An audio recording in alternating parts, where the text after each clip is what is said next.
انتوا عارفين اول ايام رمضان الشهر الوحيد اللي خلق ربنا عشان يبقى فيه الخير والطاعه للناس. انتوا عارفين ايه اللي حصل؟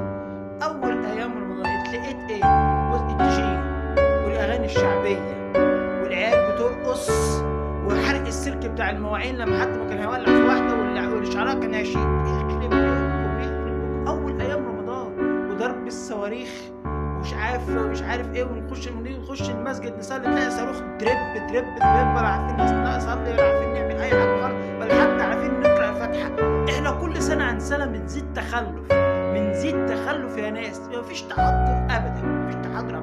برضه نمشي في الشارع العيال عاملين سلك المواعين، اقسم بالله الجلابيه كانت هتتحرق. واحد تاني كان هيجيب بنزين يولع فيه عشان حصلت خناقه قبل كده بسبب السلك المواعين ده. احنا مش عارف ايه ده يا جدعان. وبتشوف عيال عامله زي الشحن عمال يجري بالسلك. انا ايه ده حاجه غريبه.